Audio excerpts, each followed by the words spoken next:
Hello and welcome to today's Tiger webinar. I'm Lydia Palmer from RIT's Division of Development and Alumni Relations, and I am your moderator for today's event. We're happy to have you join us today, and we hope that you and our entire Tiger family are well. As we all continue to adapt to this new working environment, we want you to know that RIT's Office of Alumni Relations is available to help all alumni with a variety of needs, including new virtual content, learning opportunities, and networking and career assistance through the new normal of pandemic realities. We especially encourage everyone to connect to the RIT Alumni Association social media channels, including Facebook, LinkedIn, and Twitter, where you will find up-to-date communications and opportunities to connect to other Tiger alumni in your region and your industry. Those links are found in the chat box, and the chat box can be opened by clicking on the chat tab at the right of your webinar window. Many in our RIT family have asked how they can help our students and the university as we respond to the current environment, and we are incredibly grateful for those offers. There are two ways that you can help. First, our new graduates and current students are seeking positions for full-time careers and co-ops, respectively. Many of these positions have been delayed or canceled entirely. If your company is hiring or would consider adding a co-op post, please contact Chris Steeler in RIT's Career Services Office and allow her to post that position in our systems. In addition, there is now an unprecedented need for financial aid scholarships for continuing and incoming Tiger students. If you are able, please make a gift at the link in the chat box, and we thank you all very much. We want to invite all RIT alumni to attend two special virtual events this week. First, there is an alumni town hall discussion tomorrow, June 24th at 2 p.m. Eastern with President Dave Munson and Dr. Keith Jenkins from the Division of Diversity and Inclusion. Drs. Munson and Jenkins will be discussing RIT's response to the COVID-19 crisis and the current climate of protest over racism. They will share the administration's vision for RIT and preparation for our students returning to campus in the fall. Registration is required, and the link can be found in the chat box. Then, on Thursday evening, June 25th, we invite all Tigers to enjoy an evening of entertainment from our student performing artists. Tigers Helping Tigers, an event to move students forward, is a celebration of Tiger talent and creativity to support RIT students during this time of unprecedented challenges. It will stream live on Thursday at 7 p.m. The registration link is in the chat box, and we do hope you'll join us to enjoy performances from over a dozen RIT and NTID student groups and individuals. Now, just a few housekeeping points. We want to ensure that everyone is familiar with the presentation tools. If you are joining from a remote location and are currently signed into your company's VPN, we encourage you to close that channel during the webinar to increase the quality of the transmission. The webinar platform is secure without VPN. All attendees have joined in mute mode. However, your questions can be answered in the chat box at any time throughout the discussion. We'll make every effort to address all your comments and questions throughout the webinar. You are joining the event using broadcast audio. If you wish to dial in by phone, dial-in information is provided in the chat box. Live captioning is also being provided, and you can find the link to access that in the chat box as well. This webinar will be recorded and made available, complete with captions, in approximately 1 week following today's event. All participants will receive an email with the link to the recording. If you have any technical questions, please feel free to type those into the chat box as well, and we will do our best to get you the appropriate answers. And now, we are pleased to welcome John Adams and Angela LaVecchia from FranNet, a company of experienced local franchise experts, consultants, and brokers that help match you to the perfect business opportunity. FranNet provides you with business options that fit your goals and coaches you through your due diligence process to help reduce the risk of starting your own business. Angela LaVecchia is the franchise consultant serving Rochester and the Finger Lakes and has had many life experiences which will help her to become a trusted confidant for those who prefer to live their lives authentically. John Adams is president and senior consultant for FranNet of Western and Central New York. John's decades of business experience provide him a wide perspective on many business types and have made him an expert on how to match you to the right opportunity. John and Angela, we thank you so much for joining us today, and our audience is all yours. Hello, everybody. Thank you for taking the time. Thank you for RIT to allow us to this opportunity. As you know, franchising is a very, very, well, maybe you don't know, I'm learning. Franchising is a very, very interesting industry, and I am really delighted to be involved in it. I've had many lives. I've owned a bed and breakfast. I've been an independent contractor for a long time. It's my honor to be working with John Adams in the Rochester market. And I'm really looking forward to helping any of those who are listening who can see themselves as being a franchise owner, or seeing a place for their children, or if they know somebody who is tired of corporate America. And again, Lydia referred to unprecedented times, and there are no words. Anyway, we are focusing today on recession-resistant and or essential services within the franchise concepts.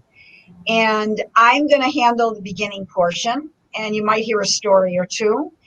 And John will take it in a little while. So again, it's my pleasure. I hope that this piques your interest. I hope that you can say, geez, maybe I'm willing to think about something different. So there are many franchises out there who are recession resistant and essential.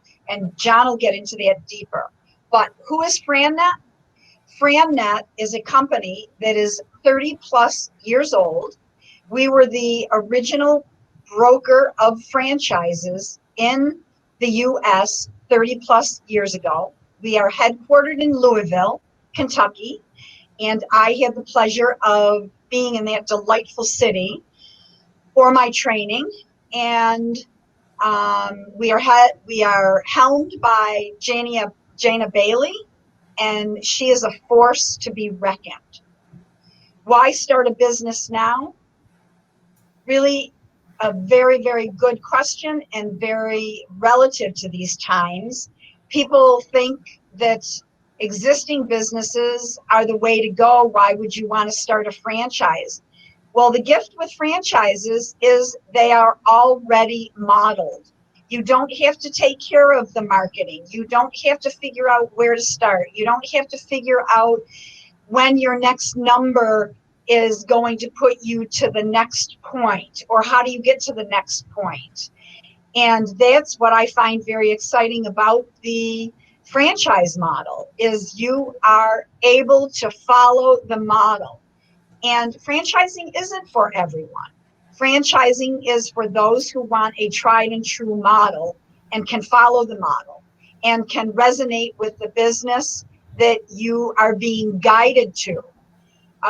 Many times people think, oh, well, I'm in the IT business and I want an IT business. Well, we follow a procedure, and with this procedure, it may show that you're a candidate for a hair salon or a spa, or something that gets you out of that IT headset and puts you into a creative aspect. Currently, we have within our inventory, which, by the way, there are 3,000 plus franchises in the US, and we only handle 260 of these 3,000 plus. Our development team is very, very particular about what they bring on board, because all franchises are not created equal. Just like all therapists are not created equal.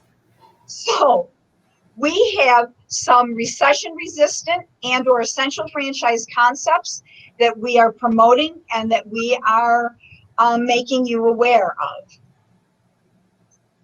We are across the US, we have 100 locally based consultants. It's plus or minus. So because we're local, we understand our markets, and things that'll fly in Rochester will not fly in the big cities and vice versa. We have national partnerships with SCORE and the Small Business Development Center and the SBA. So if you look at any of our literature, you're going to see all of these alignments, these national partnerships. Again, we match people with their business that is perfect for them. We are not in sales. There are many times where we will be able to say to our client, you know, maybe this isn't the time for you, or maybe you want to rethink this and come back to us in a little minute. That's key, because we don't sell franchises. We help matchmake. We are the .com of franchises and helping you get to the right place so that you can have the life and the lifestyle, the legacy, whatever it is that is making you move to consider a franchise. Our services are always 100% free to you, the client. We get our compensation from the franchisors. And again, we match prospects and franchisors. We do the due diligence. We are like the realtor.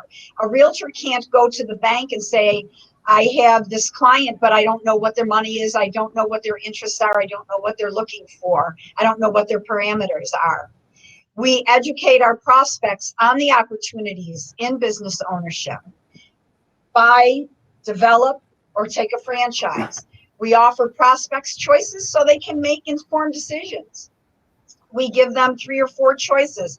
We let them know how to move forward. We pre-screen. All of our franchisors are up to our applicant standard and vice versa. You know, because in the future, there's going to be a relationship. You just don't drop somebody onto a franchise and say, okay, you're on your own. There has to be a relationship, a feeling that the candidate will fit with the franchisor and that the franchisor will fit with the candidate. And again, we do not sell franchises. If you're interested in a senior franchise, we have half a dozen from which to choose. If you're interested in a children's educational aspect, we have a half a dozen from which to choose. We match the prospect, the candidate, with the best franchise for them, and then the wheels start turning so that they can learn what is, what can be, and what they are willing to do. So now I'm going to turn it over to John, and I hope that you enjoy the seminar, the webinar. We love doing what we're doing, so keep us in mind and hit it, John. Okay. Thanks, Angela. I'm John Adams. I'm what we call market president for FranNet. FranNet is actually a franchise, and I own the Buffalo, Rochester, Syracuse region, which is really everything west of Utica in New York State. I've been doing this for 6 years.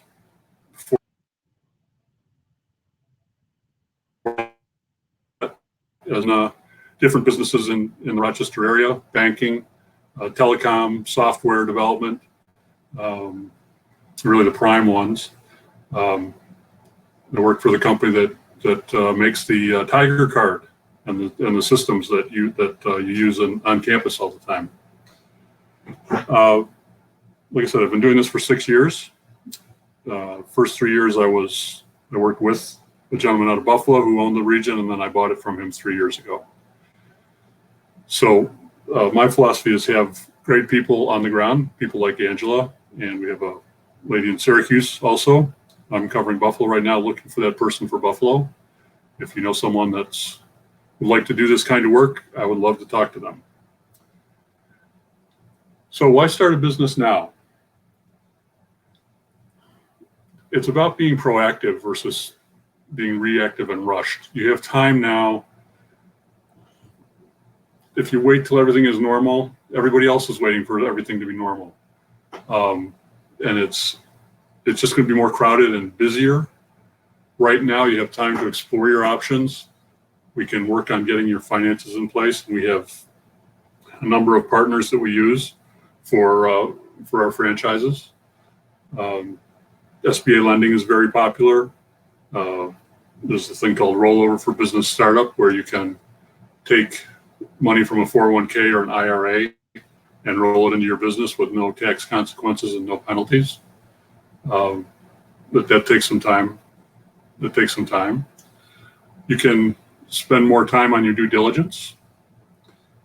Due diligence includes understanding the franchise that you're talking with and them understanding you. It includes reviewing the franchise disclosure document, which is a couple hundred pages usually, and it tells you everything you need to know about the franchise, almost everything you need to know about the franchise. We spend time in what we call validation, which is where we call for existing franchisees and talk to them about their experience with the business. And we can ask them questions like, how long before you took a salary? How long before you were cash flow positive? Would you do it again? Did the franchisor live up to the promises they made when they were talking to you to get you started? How's business going? How did the franchisor support you during the COVID problem? You can ask them all kinds of questions. And you might hit it off with one of them while you're talking to them, and you might want to go visit them. It's a little harder right now, but it's not impossible to go visit somebody, say in Cleveland or in Buffalo or Syracuse, that has the same franchise that you're looking at, just to sit in their seat and see what they do on a daily basis, to see if it resonates with you.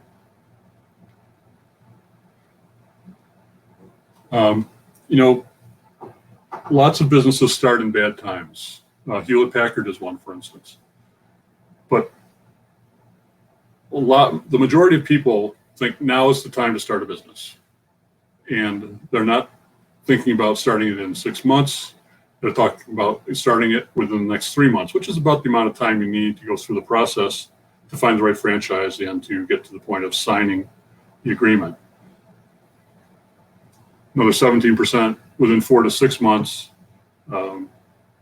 And that's not unusual for a business that needs bricks and mortar, like a retail or a retail store or a salon. Anything that needs bricks and mortar takes a little longer. Most respondents believe that business conditions will improve in the next 3 months. I think we're already starting to see that. We're seeing the stock market come back a little bit. We're seeing businesses improve. There's a pessimistic 25% who think things are going to get worse. But a very small number, only less than 20% of respondents said they're going to stop their research into a business to get started in.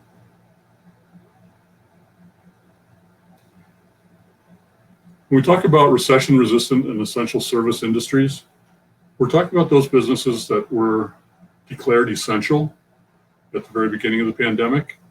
We're talking about businesses that can survive a downturn in the economy. There are markets that are just growing like crazy. Anything having to do with the baby boomers aging is a huge business. So senior care and services, where nurses come into your home or healthcare aides come into your home and take care of the senior citizen, making sure they're eating correctly, that they're taking their supplements and their medicines, and just in general taking care of them. And that kind of care ranges all the way up through dementia care. Depends on the franchise. Different ones do different levels. Residential repairs and home modifications. When I discovered 3 years ago that I could get a guy to come and power wash my gutters for $75, I said, I'm done. I might as well sell the ladder, because I'm not going up on that ladder again to clean out the gutters and ruin a perfectly good Sunday afternoon. I call Tim twice a year, and I say, Tim, come do the gutters. And he comes and does the gutters, and I pay him $75, and everybody's happy. Likewise, with baby boomers aging, more and more are looking for cleaning services in their homes. And these are all businesses that were stable throughout the pandemic, and they're still stable. Businesses that are more on the recession resistant side, automotive business. If your car breaks, you're not going to wait and say, well, you know, we got a recession going on right now, I'm going to wait to get it fixed. The car. Damage restoration. You get a hurricane, a flood, fire, the ice line, the water line on the refrigerator breaks and floods your kitchen and your living room. The neighbor's tree falls on your house. You're going to get those things repaired. You're going to go to the insurance company and say, I've got a loss.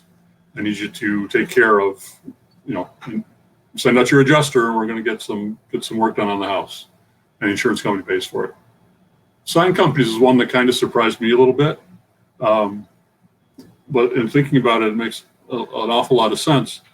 Somebody had to print all those signs that are stuck all over the floor saying, this is 6 feet from the next sign, stay here until the person moves off that next spot. All those signs are on the front doors of buildings saying, wear a mask.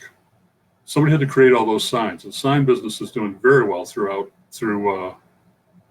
the pandemic. In fact, many of our sign company franchises are up in revenue over last year, the same time period. Commercial cleaning services, demand has been a little slow for them, but they're about to get very busy. As with the restoration companies, they are being called on to disinfect businesses before people reopen them and move back into those businesses. You know, my parents both got COVID and were taken off to an offsite building set up by their senior living community for them to live out their quarantine, their 14 days in quarantine. While they were gone, the senior living community had people come in and totally disinfect the apartment.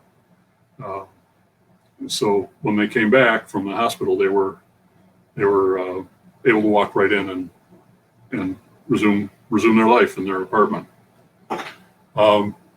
Businesses that help other small businesses also tend to work through recessions. Business coaching can be anything from sales training to productivity improvement to general management improvement, HR functions, all kinds of services in the business coaching area. Digital marketing and advertising. The businesses that weren't smart cut advertising during this time frame, but smart businesses that are planning to emerge from the other side are advertising more and more, and you're seeing it. You're seeing it on TV. Think about how quickly the messages changed back in March from whenever they were advertising before to surviving COVID and what we're doing to help you with COVID. The marketing companies were crazy busy during that time, preparing that content for their clients. Staffing agencies have been doing very well. Companies are not hiring right now. What they're doing is bringing in temporary workers, and they're helping them. They're helping companies find those temporary workers to bring in. The staffing companies generally keep those temporary workers on their own payroll, so they cannot become part of the payroll of the client company. So lots of people going through staffing agencies right now to get jobs. Sales and employee training. Business is slow. You've got some extra time. You might as well use it to train employees. Went into my grocery store this morning, and half the cashier staff is out in the lobby getting trained on a new point of sale system that they're putting in. Business is slow. They have time to do that kind of thing right now, and in that case, invest in the business. So things to consider: cars still need maintenance. More and more homeowners are fixing their homes rather than moving. People who've been stuck at home for the last 3 months are realizing that this kitchen really needs to be upgraded, or I'm tired of that crummy floor in the front hallway.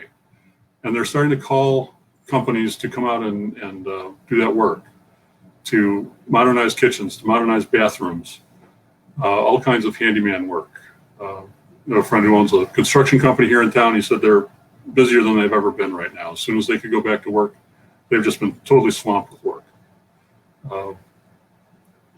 Senior citizens still need care. We talked about that a little bit. The essential businesses, I mentioned how somebody got to print all those signs that the businesses that stayed open used. Well, they're still going to be printing signs as more businesses come back. Mosquitoes aren't going away. So we have mosquito companies that come out and they work like a lawn service, and they come out 3 or 4 times a year, spray your yard so you can enjoy a mosquito-free backyard for the summer. And tutoring. Children will continue to need tutoring. The franchises that we work with, all of them flipped to a virtual model. They stopped doing face-to-face training in the home or in the center, and they started doing virtual training. And every one of them saw an increase in business. Parents who were faced with teaching their kids stuff at home would enlist the aid of a tutoring company to help with subjects they weren't strong in. You might have a tutoring company help you with math if you're strong in English, for instance. But a lot of parents, I think, now understand what goes into teaching kids. I think they're going to support teachers a lot more going forward. But the way the tutoring industry was able to pivot, and I hate the overuse of that word, were able to change their business to take care of their clients and to add new clients during the pandemic was pretty impressive.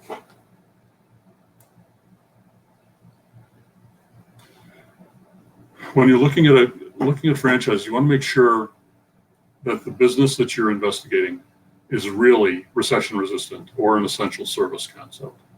You're going to see a lot of restaurants not reopen. They weren't considered essential. They have the biggest hurdles to get over to get open again.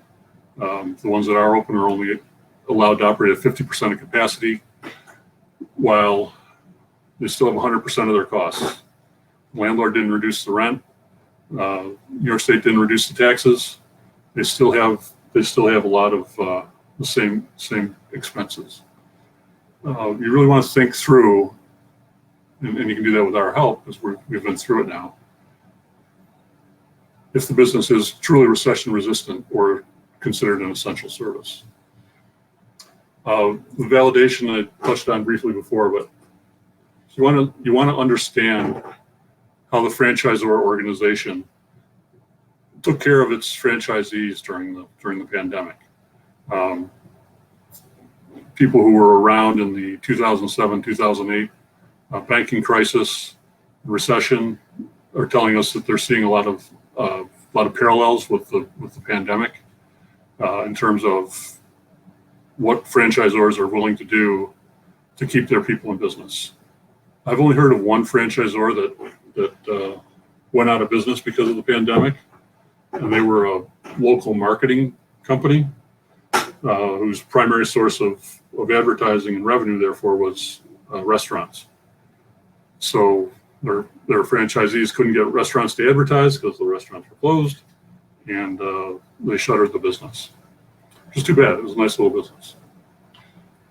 But you can spend time validating right now and understand the franchisor a lot better than you might if you were rushing to get through the validation process and to get on with opening the business. We hear this all the time. What if I don't have interest or experience in this recession-resistant or essential service industry? It doesn't matter. The franchising world, they really don't want you to have experience in that business. Staffing companies don't want to see recruiters come in. Home care businesses don't want to see home care technicians coming in and buying franchises. They want business people with transferable skills from other industries to come in and bring those transferable skills in. Then the franchisor will teach you through training, both the initial training and the ongoing training, how to be successful in their business. A lot of our franchises are what we call executive model.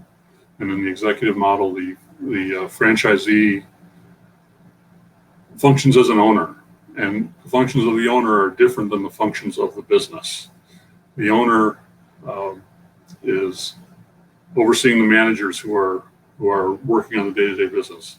The owner is developing plans for expansion, is monitoring the accounting, monitoring the advertising. All these functions that are common in any business, that's what they want to see the owner doing. The business will run itself if you follow the processes and you bring in good people to work it. We over the last 6 weeks, we've done 5 presentations on recession-resistant businesses. It's this presentation plus a little bit more, but they also we had panels of franchisors come on and talk about their businesses and how they have gotten through the pandemic. Koala Insulation, a construction essential business, able to continue upgrading insulation in people's homes. Real Property Management, again, an organization that helps landlords manage their business, their properties. Image 360 is one of the sign companies. Anago is a commercial cleaning business. Sign World is another sign company. Mr. Electric is an electric service company. So, if you continuously blow a circuit breaker, you've got to shorten the line someplace, it's got to be fixed, and people come out and do that from Mr. Electric. Molly Maid. Molly Maid is residential cleaning. No slowdown in business for Molly Maid during the pandemic. First Light Home Care. Again, seniors have to. Excuse me.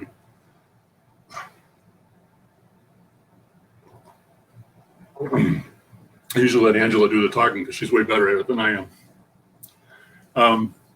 First Light Home Care. Seniors continuing to need care. My parents have aides coming in, and the aides were right there with them through COVID, through the whole works, and took care of them. Monster Tree Service is a tree company. You may have seen them around Rochester and other places. They take down trees that are a problem. They trim trees so that they're more effective, or aren't killing the lawn, whatever, make them look better. John? Yes? Tell the story about the owner of Monster Tree. That's a fabulous story. Okay.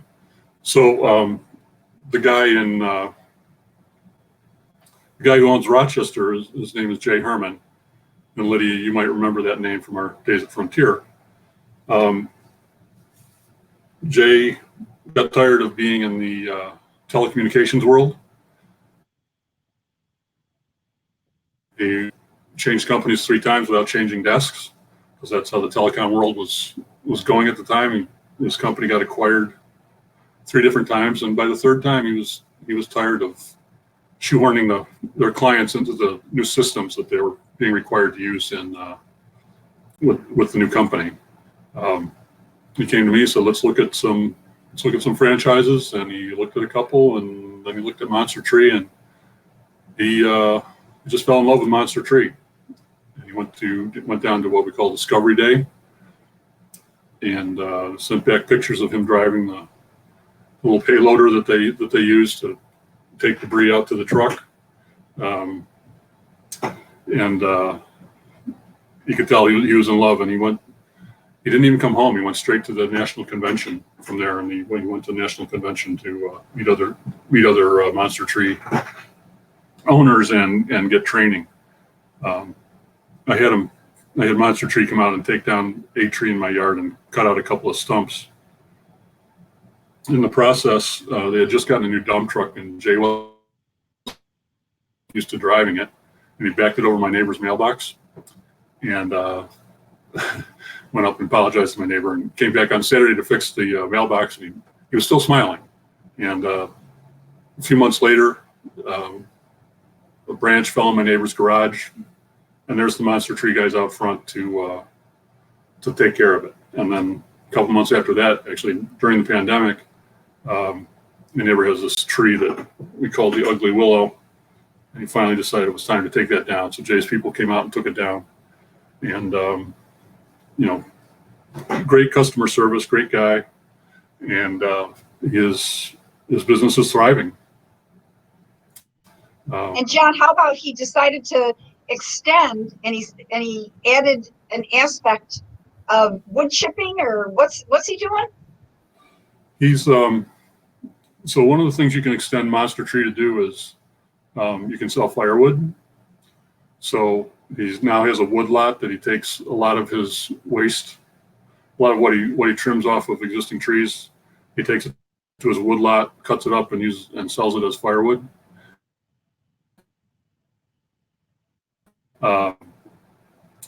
They've had the stump grinding all along. They can do bushes and maintain bushes and such in addition to trees. So lots of things that he can add on to his business. He can sell wood chips for mulch. And he's got all that. He's got a lot of raw material. Before he was paying to get rid of it. Now he has turned it into a profit center for himself. 1-800-Water Damage is a restoration company. They're one of the people that, when everybody else is running away from a hurricane, they're rushing towards it with their equipment so they can be ready to help people. Handy Pro is a business that does handyman work with a specialty in home modifications for seniors and handicapped so they can stay in their homes longer. Chair lifts, ceiling track systems, threshold removals so you can wheel across them, door widening, all kinds of services, ramps, all kinds of services that help the elderly and handicapped stay in their homes. The Aussie Petmobile pulls into your yard and washes your dog in their truck. So no contact with the owners except to exchange the dog twice. And your dog is all fluffy and clean. I always thought they should, cut people's hair at the same time, but I guess that wasn't allowed under a lot of the pandemic rules. Nerds to Go, computer repair. They come out and they fix computers in companies and in residential markets. And Zoom Express Laundry is a really modern laundromat business. It's staffed so that you can just drop laundry off and they'll do the laundry for you. Again, people washed clothes during the pandemic, kind of had to. So their business did very well also. Fold and fluff? Fold and fluff, yep, absolutely. Or fluff and fold, whatever. Fluff, fold. Yeah, I don't know, whatever. So really, the message we've been delivering throughout the COVID experience is that it's time. Use this time to decide what's next for you. Do you want to continue taking action, or do you want to hold up? And it's okay. Whatever you want to do. The research is way different than committing to buying a franchise. We take people through a process. We can get people talking with a franchisor within a week or 2 weeks. Once they're with the franchisor, they're probably in a 45 to 60 day process of discovery about that business. It's really not till the very end of that 60 days that you make any kind of commitment and spend any significant amount of money to buy the franchise. I have clients at all three levels. Hit the brakes. Yep, we get it. It isn't for everyone. I've got a guy wants to open a yoga studio. He would have been open by now if it wasn't for COVID. But he's on hold until he knows what the fitness business is going to do on the other side of this business. Will people still want to go to in-person yoga when for 3 months they've been getting by with online yoga? I think they will. There's something about the community of a fitness organization that isn't captured through the online presentations, but we'll wait and see. Tap the brakes, proceed cautiously. These are people who are going to wait until there's a little more clarity about about COVID and what it means for the future. Yeah, they're going to do more research. And with these people, we have to define what clarity means to them. What is the after pandemic event or series of events that will convince them that it's okay to go back into working on opening a business. And they're the full speed ahead people. I've got one of them. I've got a couple of them too. They're not stopping. Now is the time. There are great opportunities. There are low interest rates. There are going to be increased vacancies. Landlords are going to be desperate for people to fill their empty space. Costs are a lot lower right now. With lower costs up front means for the same return, it's a higher return because you spent less getting started. And they're ready now, and they'll take off as soon as they can. So, Angela talked earlier about what FranNet does, and the matching people to the right franchise is really the cornerstone of what we do. We do that through a series of conversations and through an assessment that we use. There's a couple different versions on our websites. There's a thing called the free readiness assessment that you can take, or you can request a consultation with us just from the website. We take that information back and we use that to identify out of our 260 franchises, ones that are good for you. And here we are. This is the FranNet of Upstate New York team. Erica Davis covers Syracuse and Central New York. Angela, you've met, covers Rochester and the Finger Lakes. And I cover Buffalo and Western New York. Still definitely looking for the Angela or Erica for that region as well. But that's us. That's what we do. That's terrific. Lydia, Thanks so back to you. much. And anyone who, if you do have questions, go ahead and enter them right in the chat box for either Angela or John. One question I do have that you might be able to share with our audience, can you give some examples of some of the way the franchisors have supported some of their business owners during this just bizarre time? I think an important part sounds like you're not alone. You're not starting a business and then just sort of set adrift. It sounds like there's a lot of support directly from the franchisors. Yeah, I'll start with that. You're not alone. You're not alone. There are, depending on the maturity of the franchise, dozens or hundreds or thousands of other franchisees who are experiencing the same thing you are. And 100 heads are going to be better than one at figuring out how to move forward. The franchisors have done a lot of different things.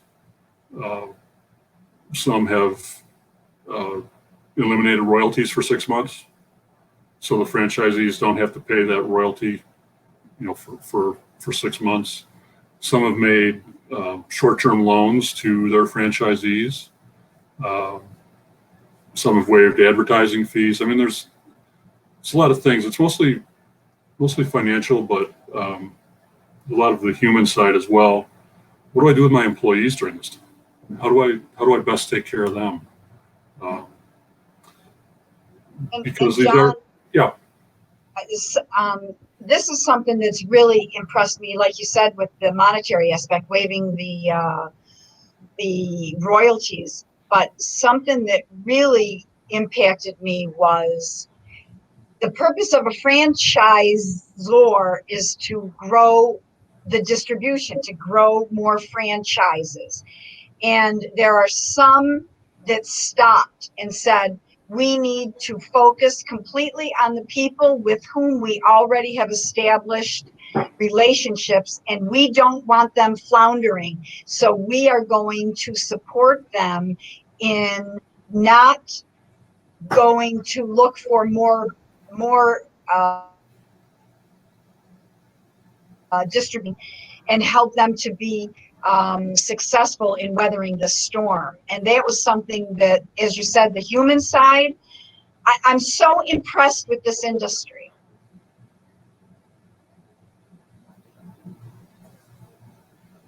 Terrific. And can you give people franchises run in terms of once you land on one that you like and is a good match for you? Am I correct that they run a pretty wide range of investment for the individual deciding to go forward with the business? What is the range that you're looking at for your franchises? Okay, so when we talk about the initial investment, that includes the franchise fee, which is a check you write to the franchisor when you sign your agreement. It includes anything you need to get up and running for the business. So if you're opening a restaurant, you need tables and chairs and cooking equipment and all kinds of stuff. You need to improve the space that you're in. That's why retail food and salons are a little more expensive, because you're reserving more working capital to get the modifications done to the space so that you can move in and open the doors. And it keeps a reserve of a certain amount of working capital to make sure that you have money to pay the phone bill and all the other nagging little bills that come in while you're waiting to get open. That ranges with the franchises we have. That ranges from $35,000 to $4 million. And there's something for everyone. Yeah, there are a lot that are less expensive. If you look at the 3,600 that are available in the U.S., there are a lot of them that are less expensive, but you really got to look at what you get.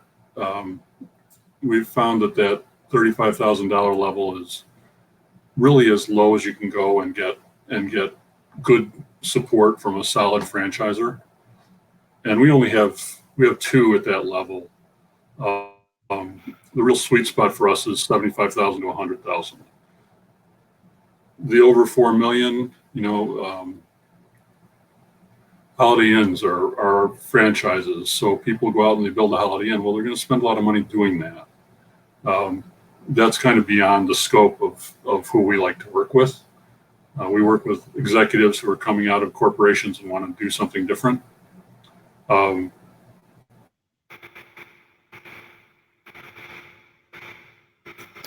So we have another question. Not for that kind of person. It's more for an individual who is. Yep. Okay, we have one more question. Wondering if you have insights on agricultural related franchises, and I'm not sure if you know what that means. If we need to clarify that. I'm trying to think. Angela, I can't think of any that we have. No, I'm glad that I'm category, but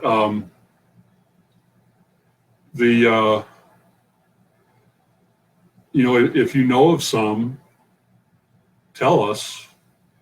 If you see something you're interested, tell us, and we'll work with our corporate people to get it added to our inventory. But I can't. And we have some animal-related ones, pet stuff, but I can't think of anything we have that would really be agricultural. And I think similarly, there was a question asked if someone locates a franchise that they're interested in, but it's not listed on your website, is that something they should still call you and ask what the state of it is? Absolutely. Absolutely. We can find information on that for you and help you. It might be that if it's a great franchise, we'll tell you it's a great franchise. I mean, we want people to be successful in business. We want to educate them about franchising. As for finding on our website, there's a section that talks about franchises on our website, but traditionally we don't list all of the franchises that we have available. We start with the individual and we build to the franchises that are right for them. If people go on the website and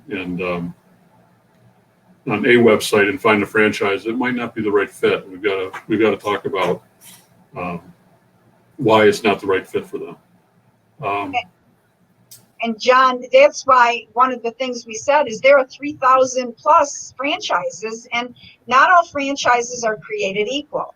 And that's why we only handle 260 of them. And that's key to me. That's one of the reasons why I came on board with FranNet, because we're selective, and you might see something in an industry that piques your interest.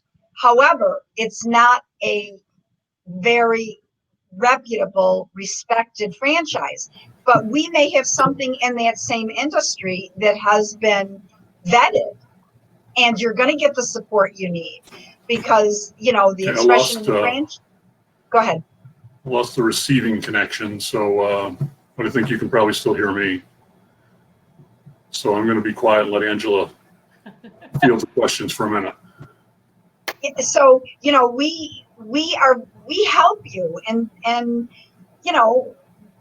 how do you know how to do something you don't know how to do? You don't know what you don't know, and that's why we have a process. And in the process, it's efficient. It helps us understand who you are. It helps you understand who you are after we look at your assessment. And again, we are selective in who the franchisors are that we aligned with, because not all franchises are created equal. That's great. Thank you so much, Angela. And we may get John popping back in here. I know there were some connection difficulties. But for the audience, we have included both John and Angela's contact information in the chat box, as well as you see it here on the slide. So you're welcome to contact them if you have additional questions, or if you are a full speed ahead kind of person and want to really talk a little bit more in depth about what opportunities exist for you. Well, we thank John and Angela so much for this great presentation, and a timely presentation, given that we find so many people who are really looking at what the future is going to hold for them in the next few years. So I hope we've inspired a few of our Tigers to head out in pursuit of a great new opportunity. Yes. Any additional questions can be emailed to ritalum@rit.edu, and we will direct your questions to our presenters. All audience members will receive an email from us in about a week with a link to the recording for today's webinar. You can see a full listing of upcoming virtual events like today's webinar at rit.edu/alumni/tigers-staying-home. You'll find a listing of several events that we hold each week, and we would like to include you in as many as possible. Thanks everyone for joining us today. You can exit the webinar by simply closing your browser window, and do let us know what you thought through a brief survey that you are going to receive in email. Thank you everyone for joining us, and have a wonderful rest of your week, and everyone please stay healthy. Thanks so much.